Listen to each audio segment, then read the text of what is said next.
여섯 번째 시간입니다. 지난 2주간에 걸쳐서 에베소서 1장 3절로 6절에서 우리가 찬송해야 할 하늘에 속한 신령한 복 가운데 하나인 선택의 복에 관해서 잠시 우리가 말씀을 나눴습니다. 다시 한번 좀 복습 아닌 복습을 좀 하면, 하나님은 창세 전에 우리를 누구 안에서 선택하셨다고요? 예수 그리스도 안에서 우리를 선택하셨는데, 그 이유가 뭐였을까요? 그 이유는 우리를 사랑하셨기 때문에 예수 그리스도 안에서 선택하셨어요. 또 그 목적은 뭐에 있습니까? 그냥 사랑하니까 너희를 선택했어 이런 것만이 아니라 목적이 또 있는데, 그건 뭐냐면 우리를 거룩하고 흠이 없게 하여 하나님의 자녀가 되게끔 하시기 위한 거였어요. 여러분, 원래 우리는 죄인입니다. 죄 많은 자예요. 죄가 있다라는 건 흠이 있다라는 거예요. 거룩하지 못하다라는 거예요. 그러나 반면에 하나님은 거룩하신 분이에요. 죄가 없으신 분이에요. 그런 하나님의 자녀가 되기 위해서는 자녀된 우리도 거룩하고 흠이 없어야 돼요. 그런데 인간이다 보니, 연약한 존재이다 보니 그러지 못한 거예요. 그래서 우리를 거룩하고 흠이 없게 하기 위해서 누구 안에서? 예수 그리스도 안에서. 예수 그리스도의 보혈로 우리를 그렇게 정결케 하셔서 하나님의 자녀가 되는 그런 권세를 주신 겁니다. 그리고 궁극적으로 우리로 하여금, 하나님의 거룩한 자녀가 된 우리로 하여금 뭘 하게 했느냐? 바로 하나님의 은혜의 영광을 찬송하게 하려고 우리를 자녀 삼아 주셨다라는 겁니다. 그래서 오늘도 우리는 예배 전부터 우리는 찬송을 했어요. 기쁨으로 찬송을 했어요. 그 어디에도 없는 귀한 인도자의 아름다운 찬양의 소리로 찬송을 했어요. 어느 목사님이 그런 얘기 하시더라고요. 찬송은 두 가지만 기억해요. 그래서 저분이 무슨 얘기 하나고 좀 들어봤어요. 그랬더니 하나는 사람에게 들려질 때에 은혜가 되어지는, 그 가사 속에 들어있는 그 가사의 내용을 통하여 은혜가 되어지는 거고, 두 번째는 하늘에 계신 하나님께 영광을 돌리는 찬송의 내용입니다. 곰곰이 생각했어요. 저 말이 맞다. 가사 속에 내가 지금 찬양하고 있지만, 누구 인도자를 따라 함께 찬양하지만, 내가 그냥 즐겁게 음악에 맞춰서 노래하는 그 유행가 부르듯이 그거랑은 다른 거야. 그 찬양 속에, 그 가사 속에 나에게 전달하고자 하는 하나님의 메시지가 있는 거야. 그리고 내가 그 메시지를 통해 감사함으로, 기쁨으로 찬송할 때에 하나님이 그 찬송을 받아 주시는 줄로 믿으시기 바랍니다. 아멘. 그래서 우리가 찬송하는 것, 예배가 딱 시작하면서부터가 아니라 예배 전부터 이미 장로님이 찬송 인도를 하시면서 그 찬양을 하는 건 뭐예요? 내 마음의 문을 열고 하나님께 영광 돌리겠다는 그 준비하는 그 모습부터, 그 과정 속에서부터, 또 더 나아가서 내 삶의 모습에서부터, 날마다의 감사의 모습에서부터 하나님을 찬양합니다. 입술로만 찬양하면 뭐합니까?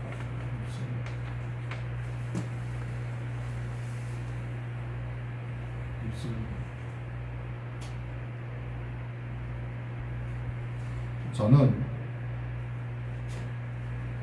제 아내를 무지 사랑합니다. 무지 사랑합니다. 그래서 밥 먹고 나면 그냥 밥수저 딱 놓고 제 방에 들어가서 의자에 앉습니다. 그리고 설거지를 하든지 뭘 방을 치우든지 말든지 신경 안 씁니다. 라고 제가 얘기를 한다. 라고 제가 얘기해요. 제가 사랑하는 게 맞나요? 이게 우리나라 어른들 정서에는 뭐 그럴 수 있어 라고 하지만, 조금 밑으로 좀 내려오면요, 사랑하는 게 아니에요. 무슨 식물을 데려다 앉혀놓은 것 같은, 그죠? 그렇게 되고,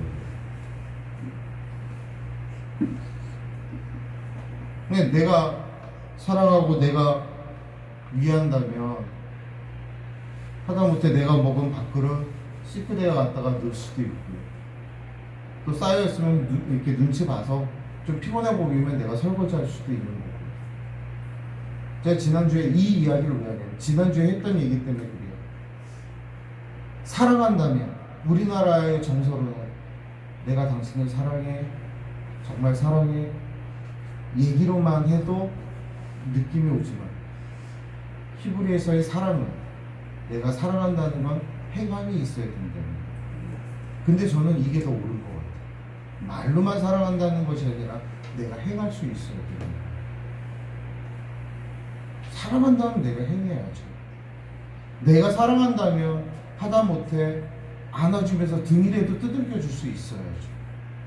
내가 사랑한다면 하다못해 그 사람에게, 그 사람이 생각났을 때, 그 누군가가 생각났을 때, 어려움이 생각났을 때, 아픔이 생각났을 때 함께 기도해 줄 수 있어요. 오늘 찬송의 의미도 그렇습니다. 하나님을 사랑한다면 찬송해야 돼요. 뭘로? 입술로만의 찬송이 아니에요. 내 마음의 깊은 곳에서부터 우러나는 찬송이 있어야 되고, 내 삶의 모습 속에 찬송이 있어야 돼요. 내 삶의 모습 속에 정말 그리스도의 살아, 그리스도의 향기를 나타냄으로 인하여 내가 주를 찬양하는 그 모습을 통해 내 주변에 있는 믿지 않는 자들이 그것을 볼 때, 아, 역시 하나님은 살아계시는구나. 아, 저 사람을 보면 나는 정말 예수 믿을 것 같아 라는 마음이 생겨져요. 지금은 돌아가신 지 수십 년이 됐지만 제가 임직한 교회가 있습니다. 저 은평구 쪽에 있는 교회인데, 제가 거기서 이제 목사 안수를 받았는데, 그 임직한 교회에 두 친구분이 계셨어요. 그게 이제 이 김인규 장로님이라고 지금 장로님 계셨는데, 이분 김인규 장로님 친구분이 계셨어요. 제가 돌아가신 분 성함을 몇 년 전 기억이 잘 안 나요. 두 분이 친구분이세요. 근데 얘기를 듣다 보니까 이 친구분이 안수 집사님이셨는데 중등부 부장 집사님까지 하시고, 제가 교육부 총괄을 할 때 식사하다가 얘기를 같이 대화를 했습니다. 그랬더니 그 안수 집사님이 어떻게 신앙생활 하셨어요? 여쭤봤더니 이렇게 얘기하시더라고요. 자기는 예수 절대 안 믿는다. 교회 안 간다고 그래요. 하나님이 어디냐고 그랬어요. 그런데 저 김민규 쟤를 보니까 하나님이 있는 것 같더라는 거예요. 제 생활하는 거 보니까 정말 예수가 있는 것 같더라는 거예요. 쟤는 어떻게 저래? 같이 야구를 좋아해서 야구했던 걸로 제가 기억하는데 어떻게 쟤는 저렇게 생활하지? 그래서 결국에 그분이 그 장로님을 따라서 교회에 나오기 시작했어요. 그래서 그 교회 안수 집사가 된 거예요. 그 장로님은 그 삶 속에서 예수를, 하나님을 찬송한 것입니다. 바라기는 저를 비롯하여 이 자리에 함께 예배하는 우리 모두가 다 삶 속에서 하나님을 찬송할 수 있기를 주의 이름으로 축원합니다. 그렇게 해서 하나님께 영광을 돌려야죠. 자, 오늘 우리가 하나님께 받은 신령한 복 가운데에 또 다른 복, 지난주에는 2주에 걸쳐 선택의 복을 우리가 얘기했다면, 오늘은 뭐냐? 제목이 있는 대로 구속 곧 제사함의 복입니다. 우리가 제사함을 받는 제사. 하나님께서 그리스도 예수 안에서 우리를 구속해 주셨어요. 이제 구속이란 단어가 현대인들에게는 조금 어려운 단어이기도 하고, 또 오랜 신앙생활을 하지 않아서 이게 좀 의미가 구속, 억박하는 거 뭐 이런 걸로만 판단할 수 있어서 성경을 개정하면서 개정개혁에서는 이 구속이란 단어를 속량이라는 단어로 변경을 했습니다. 그러니까 구속, 속량, 뭐 동일한 말이에요. 그러나 우리 교회가 지금 사용하고 있는 이 개역 한글 속에는 아직도 구속이라는 단어로 기록이 되어져 있습니다. 그래서 여러분 7절을 보시면 구속이라는 말이 나오는데, 이 구속이라는 말이 어떤 말이냐면 본래 몸값을 지불하고 전쟁 속에 있는 포로나 노예를 해방시켜 준다, 이런 의미를 갖고 있는 헬라어로 기록이 되어져 있는데, 이걸 우리나라 말로 번역을 하니까 그게 구속이라는 단어가 되는 거예요. 자, 에베소 본문에서 성도의 구속은 그리스도의 피, 즉 예수 그리스도의 희생적인 죽음을 통해서 우리가 죄로부터 해방되었다라는 의미를 가지고 있는 것입니다. 예수 그리스도의 죽음은 우리 죄인들을 구속하기 위해 지불한 값이에요. 값.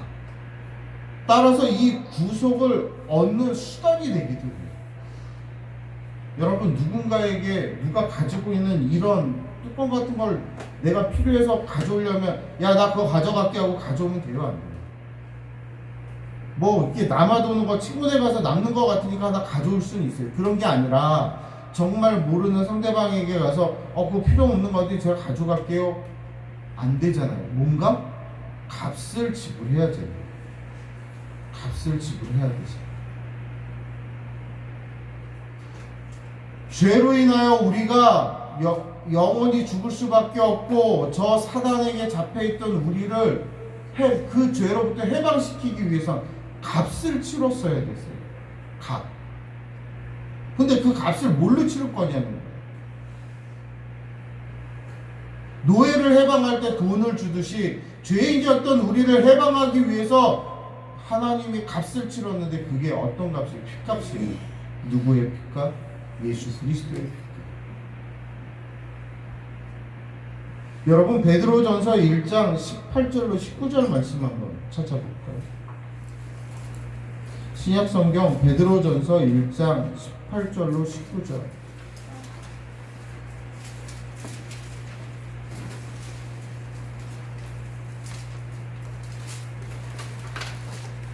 베드로전서 1장 18절로 19절.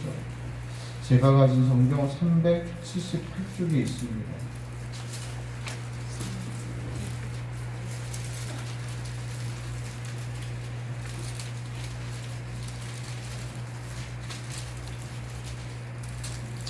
우리 다 함께 한번 공독하겠습니다. 너희가 알거니와 너희 조상의 유전한 망령된 행실에서 구속된 것은 은이나 금같이 없어질 것으로 한 것이 아니요 오직 흠없고 점없는 어린 양 같은 그리스도의 보배로운 피로 한 것이니라. 아멘. 우리가 죄인 되었을 때 우리를 해방시킬 수 있는 그 값, 그리스도의 보배로운 피로 했다라고 성경은 분명하게 우리에게 말씀해 주고 있습니다. 성경은 우리가 다 죄의 노예였다라고 말합니다. 그래서 예수님께서도 요한복음 8장 34절에서 이렇게 말씀하세요. 예수께서 대답하시되 진실로 진실로 너희에게 이르노니 죄를 범한 자마다 죄의 종이라. 죄를 범하는 자마다 다 죄의 종이다. 또 로마서 7장 14절 하반절에 이렇게 바울이 말하기를 우리는 다 죄 아래 팔렸도다라고 했어요. 죄 아래 있던 자들이라고 했어요. 스스로 빠져나올 수 없는 거예요. 죄의 노예가 됐으니까 스스로 빠져나올 수가 없습니다. 죄의 노예가 되었기 때문에 바울이 로마서 7장 19절에서는 이렇게 말합니다. 내가 원하는 바 선은 행하지 아니하고 도리어 원하지 아니하는 바 악을 행하는도다라고 했습니다. 악을 행하는. 내가 원하지 않지만 악을 행하게 됩니다. 왜요? 내가 죄 아래 내어있는 죄의 종이기 때문에. 다시 말씀드려서 죄의 노예가 되었기 때문에 우리가 죄를 범한다는 거예요. 아무리 선하게 하려고 해도 우리의 삶 속에, 우리의 모습 속에 죄가 있다라는 겁니다. 로마서 7장에 보면 사도 바울은 이런 죄의 노예의 해방에서 벗어나려고 무단히 애쓰는 것을 보게 됩니다. 그러나 번번이 실패해요. 번번이 넘어져요. 그런 자기 자신을 보면서 그는 절규합니다. 로마서 7장 24절에서 오라 나는 공고한 사람이로다. 이 사망의 몸에서 누가 나를 건져내려.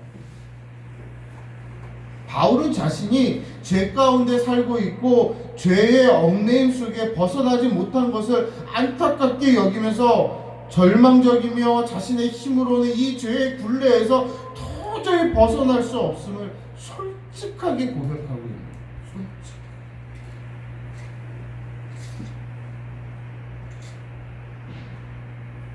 여러분, 목사님들이요, 젊은 목사님들이 예비군 훈련을 가잖아요. 젊은 목사님들이 예비군 훈련을 가거든요. 예비군 훈련 가면 어떨까요? 젊은 전도사님들이 예비군을 군복 입혀놓으면 어떨까요? 이 예비군 훈련장 가면 군복을 똑같아요. 뭐 이렇게 정자세로 쓰고 없어요. 모자 삐끗하게 쓰고 조교들이 옆에서 소리 지르면서 선배님도 빨리 좀 쓰십시오. 막 이러고 막 이래요. 군복 입혀놓으면 그래요.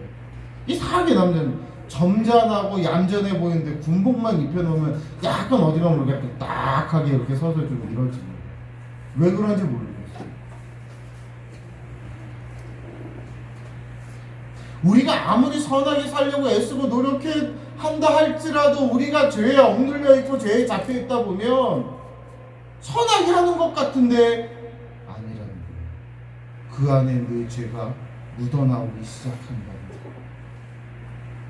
뭔가 또 다른 뿡뿡이 같은 저 깊은 곳에서부터 죄의 뿡뿡이들이 스물스물 올라와서 결국에 선하게 시작하려고 했던 모든 것들이 악으로 끝날 때가 너무나 많이 있다는 것입니다. 그렇다면 이러한 죄의 굴레 속에서 벗어나기 위해 우리가 어떻게 해야 될까요?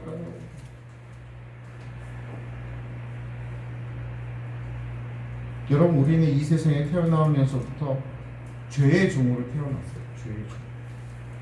마치 노예가 태어날 때 자기 부모가 노예면 태어난 그 사람은, 그 아이는 어떻게 돼요? 그 아이도 노예가 되잖아요. 조상들이 다 죄인이었기 때문에 태어날 때부터 죄인으로 태어날 수밖에 없고 죄에 얽매여 있을 수밖에 없는, 죄의 종의 삶을 살 수밖에 없는 그런 우리였다고요. 그렇게 비참한 인생이었다고요.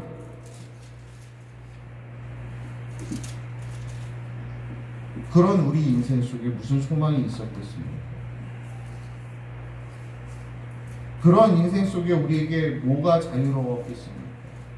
먹고 사는데 문제 없고 배부르고 기쁘다고 해서 그것이 다 만족된 삶일까요?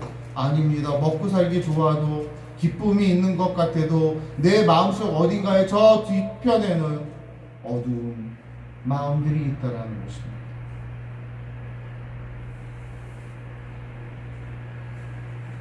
그것이 바로 죄에 눌려있는 것들, 죄의 노예의 모습입니다. 여러분, 우리가 아무리 삼시세끼 밥을 먹고 좋은 옷을 입고 평화롭게 살아간다 해도 그 마음에 진정한 낙을 누리지 못하는 이유는 방금 말씀드린 것처럼 우리 안에 죄가 있기 때문에. 우리는 사도 바울이 말한 것처럼 이 죄에서 완전히 벗어나지 못했기 때문에. 그래서 죄에서 태어나 죄를 짓다가 살다가 죄로 인하여 죽고 마는 것입니다. 이게 우리의 인생이에요. 정말 이 죄라는 것은 우리를 속박하는 아주 무서운 힘이 있습니다. 그래서 죄를 안 지으려 해도 죄를 안 지을 수 없는 우리 자신, 이것이 우리가 죄의 노예라는 증거이기도 한 것입니다. 그런데 하나님께서 이런 우리를 위해서 값을 지불해서 죄로부터 해방시켜 주셨습니다. 즉 하나님의 심판을 무효화시키고 면제해 주셨어요. 죄의 심판을 받지 않아도 돼요. 왜요? 우리는 하나님의 자녀가 되었으니까. 이제 하나님의 자녀로서의 그 지위와 권력과 직분을 우리는 받았으니까. 이것이 우리를 구속하셨다라는 의미입니다. 옛날에 노예를 사서 그를 자유롭게 해준 것처럼 죄에 얽매여 있던 바로 저와 여러분의 그 죄값을 예수 그리스도의 피로 치르시고 우리를 구원해 주셨습니다. 오늘 본문 7절 다시 한번 봉독합니다. 우리는 그리스도 안에서 그의 은혜의 풍성함을 따라 그의 피로 말미암아 구속된 죄 사함을 받았으니 그의 피는 곧 그리스도의 피라는 것입니다. 그리스도는 곧 하나님밖에 없는, 하나님 앞에 하나밖에 없는 하나님의 아들이셨습니다. 그러므로 하나님께서는 우리를, 저와 여러분을 죄에서부터 구속하기 위해서 하나밖에 없는 그 아들을 죽게 하신 거예요. 피 흘리게 하신 거예요. 그 피값으로 저와 여러분을 사신 거예요. 왜 예수님은 그렇게 피를 흘리셔야 됐습니까? 죄의 값은 사망이기 때문에 그렇습니다. 죄를 지으면 작은 것이라도 죽임을 당할 수밖에 없는 것입니다. 그래서 한 번 태어난 인생은 죽을 수밖에 없어요. 육체적으로 죽는 것이 아니라 영원히 죽어서 하나님께 버림당하는 멸망의 죽음을 맛볼 수밖에 없습니다.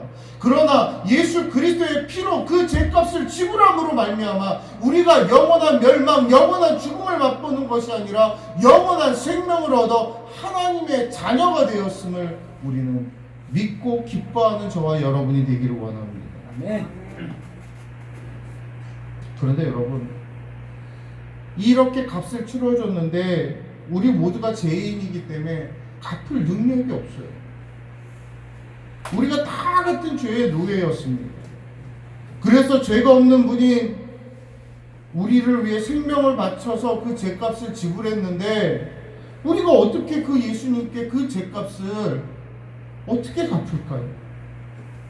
어떻게 갚으면 좋겠습니까?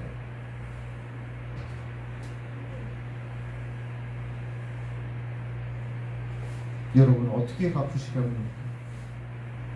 여러분을 위해, 여러분을 구원하기 위해 예수가 피 흘려 죽으셨는데 그 은혜를 어떻게 갚으시렵니까?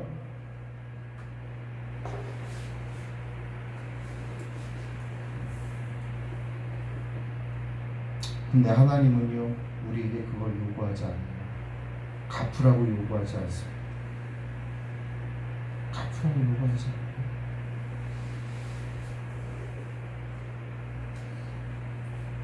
하나님의 그 구속의 역사 속에, 은혜 속에 은혜로 거저주신 선물인 줄로 믿으시기 바랍니다. 아멘. 그 선물을 받은 우리가 그렇다면 그렇게 목숨까지도 바쳐가며 우리를 사랑하신 그 하나님, 그 예수 그리스도 앞에 우리가 무엇을 해야 될까요?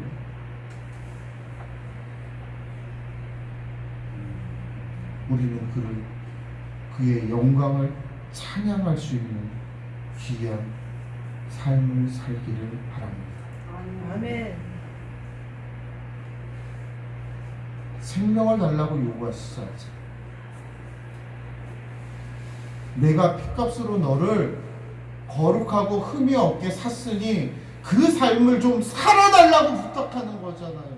그렇게 살아가야 된다라고 말씀하고 있잖아요. 여러분, 예수 그리스도의 보혈로 우리가 죄 씻음 받고 용서함 받았어요. 그러면 그것을 지킬 수 있어야죠.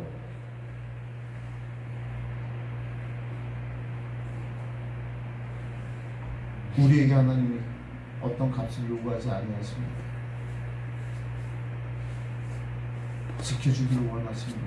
그 풍성함의 은혜를 따라 우리를 구원하신 그 하나님이 우리가 하나님의 자녀답게 살기를 원하고 계십니다.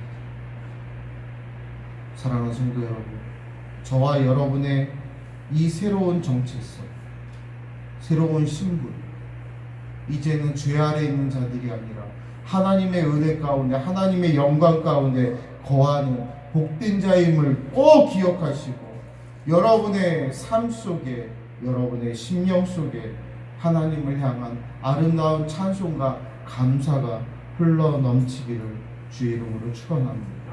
아멘. 사랑하는 성도 여러분, 바울이 말하는 하늘에 속한 신령한 복이 바로 예수를 믿는 우리에게 주신 복임을 믿는 믿음이 우리들 안에 귀하게 자리 잡으며 그것을 통하여 우리의 삶을 통하여 하나님께 영광 돌리는 찬송의 삶이 되시기를 우리 주 예수 그리스도의 이름으로 간절히 축원합니다. 아멘.